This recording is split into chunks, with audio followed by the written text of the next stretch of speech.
Olá pessoal, sejam bem-vindos ao módulo 3.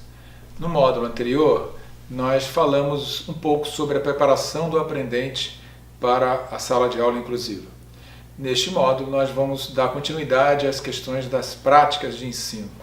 Vamos falar um pouco da funcionalidade das práticas, como nós devemos fazer as adaptações de acordo com as carências, necessidades, de acordo com os sentidos que o aluno dá às práticas. Isto é, o ensino ganha outro colorido quando ele dialoga com os princípios afetivos do aluno, quando ele encontra na consciência, na compreensão do aluno o sentido. Inicialmente vamos falar um pouco sobre essa imagem que vocês estão vendo, que fala que o princípio afetivo da atividade conduz à disciplina e à socialização. Foi isso que nós falamos no módulo anterior, a respeito daquilo que Piaget falava acerca da afetividade. E ele dizia que para que uma atividade seja feita, ela tem que ter um princípio afetivo. E esse princípio afetivo, ele vai produzir a atenção necessária do aluno na hora de realização da atividade. E outra coisa também importante, apesar de nós usarmos as estratégias e todas as instrumentações que nós podemos utilizar para ensinar, é importante salientar que não existe dois aprendentes iguais. Muitas vezes, aquilo que funciona com um não funciona com o outro, isto é, nós estamos aqui falando de estratégias, estamos falando de práticas, mas muitas vezes nós vamos ter que mudar aquilo que nós estamos pensando nesse momento aqui. Pode ser que de imediato funcione com o aluno, mas daqui a pouco nós vemos que não está funcionando com o outro. Então a gente tem que ter essa consciência que o importante de tudo que falamos aqui é a permanência dos conceitos, isto é, aquilo que está na essência da constituição das práticas de ensino. E uma das coisas que está nessa essência é o que nós vamos fazer agora, falar agora. É justamente os sentidos que os alunos dão para aquilo que nós estamos ensinando. Para que possamos falar um pouco sobre isso, eu queria que vocês assistissem inicialmente um vídeo que nós vamos passar agora.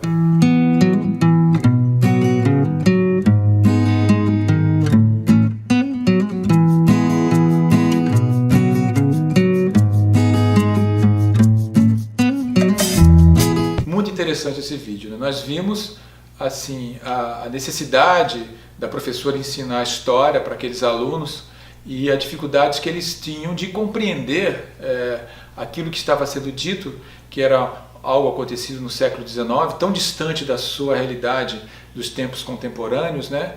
Nós vimos que se trata do Rio de Janeiro, numa situação muito comum de comunidade com carências de diversas ordens, uma situação de muita violência, de tráfico.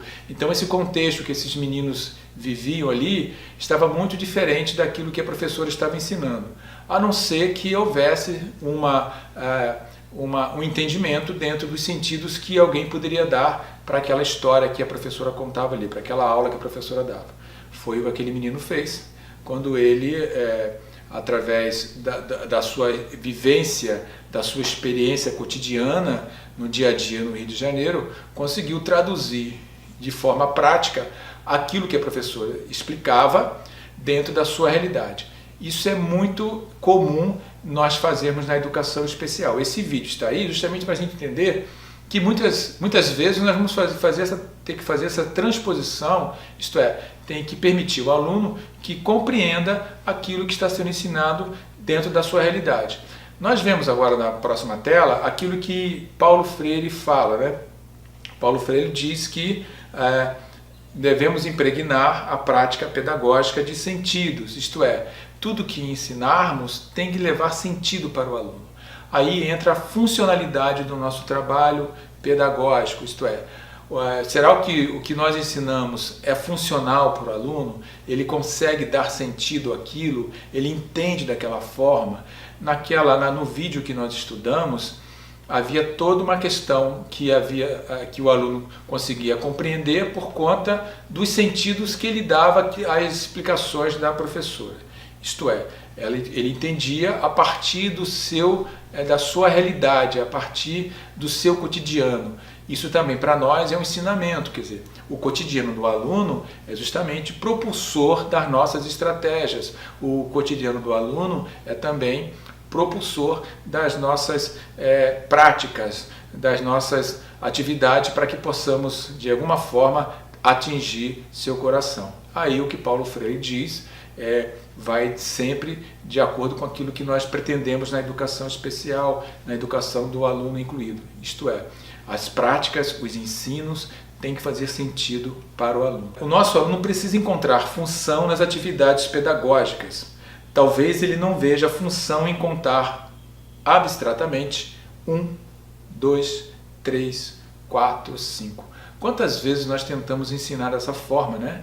Dentro de um modelo tradicional, dentro de uma perspectiva em que o professor ensina da forma que aprendeu.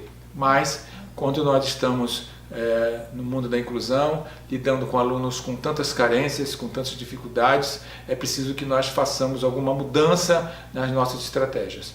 Mas talvez o nosso aluno verá funcionalidade em relacionar a atividade ao seu mundo afetivo. Então, em vez de contar numericamente, uma sequência numérica de 1 até 5, ele pode contar os carrinhos, se ele gosta de carrinhos. E a forma como a história foi contada, a disciplina de história, como a professora deu aquela aula depois, né, através daquele menino, isso serve de ilustração para nós dentro das nossas estratégias de ensino.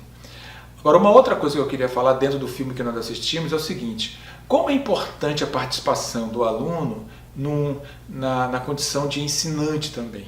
Observe que o que ele fez? A professora permitiu que ele ensinasse a turma, do seu jeito, da sua maneira, o que ele tinha aprendido.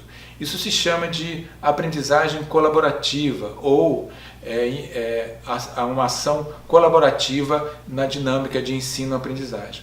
Nós vamos ver mais à frente no nosso curso como hoje a escola caminha para esse tipo de aprendizagem, em que todos os atores são importantes na construção do conhecimento.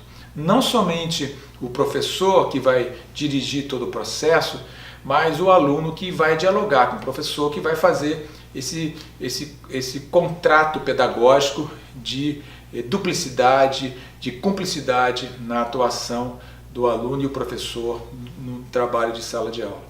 Então nós vimos duas coisas importantes nesse filme que nos ajudam a entender como deve se dirigir as nossas práticas. Primeiro, né, tem que haver uma conexão com a realidade do aluno. Quanto mais eu faço essa conexão com a realidade do meu aluno, mais eu consigo me identificar e dialogar com ele, mais ele vai entender o que eu falo, o que eu faço. Da mesma forma, essa conexão vai permitir essa funcionalidade, isso é, que ele dê sentido àquilo que está aprendendo. Retomando o que Paulo Freire diz, nós precisamos impregnar a nossa prática pedagógica de sentido, isso é, trazer funcionalidade, trazer entendimento, trazer uma comunicação com o mundo afetivo, o mundo social, o mundo da realidade do nosso aluno.